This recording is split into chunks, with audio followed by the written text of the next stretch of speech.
The best-selling science writer Simon Singh has won a landmark appeal, potentially paving the way for reform of libel laws in England and Wales. Dr. Singh is being sued by the British Chiropractic Association over a newspaper article in which he said it happily promoted bogus treatments for childhood illnesses such as colic and asthma. Today, Dr. Singh, who's backed by prominent cross-party politicians and academics, won the right to use the defence of fair comment in his case. The judges even went as far as to express concern that a court might be used as an Orwellian ministry of truth to silence critics. Samira Ahmed has this report.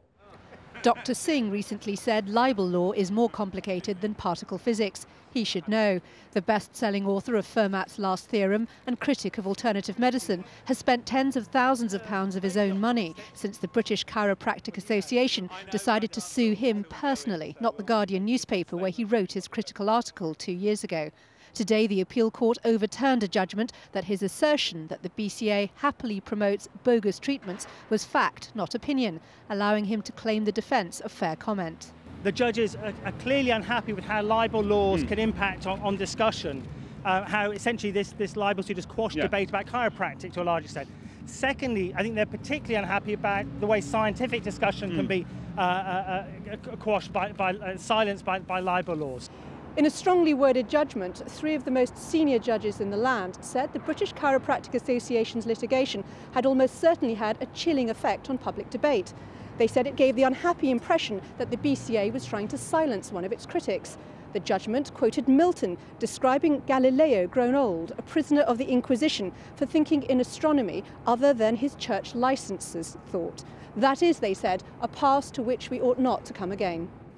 The serious concerns the judges raise in their ruling about how the libel laws are currently being used has given strength not only to science writers specifically, but also to the wider political campaign for libel reform. And by overturning his judgment, the appeal ruling puts Mr. Justice Eadie back in the spotlight, already accused by some media outlets of bias on privacy and libel issues.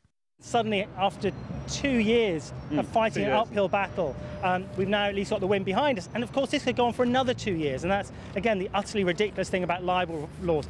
It's not just libel tourism, it's not just the horrendous expense, it's not just the huge time involved, it's not just the reverse burden of proof, it's not just the fact that large corporations can sue little people. There are so many things wrong with it that I could be here all day, so I'm going to go now.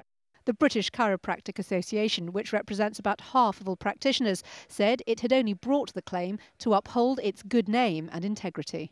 We are, of course, disappointed to lose the appeal, but this is not the end of the road, and we are considering whether to seek permission to appeal to the Supreme Court and subsequently proceed to trial. Our original argument remains that our reputation has been damaged. Cases like the British Chiropractic Association versus Singh are fuelling political action.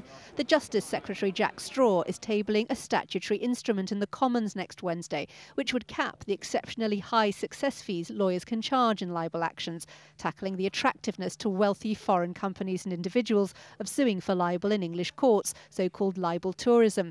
But there's doubt it will get through. It needs to be won on the statute, and therefore this is actually a ruling that actually reinforces the need to change the libel laws urgently, and that's why the campaign will build on this to get manifesto commitments from all the parties and then early action to change the law. Once a year you'll get half a dozen people coming out here with a libel suit having lost or having won, but what that reflects is 600 or 700 cases which are settled because people can't even afford to defend themselves. And that then reflects thousands of articles which are self-censored because, again, people are scared. 260 MPs have signed up to an early day motion supporting libel reform, and Simon Singh's cross-party support today shows there is political momentum for change. Samira Ahmed, Channel 4 News at the Court of Appeal.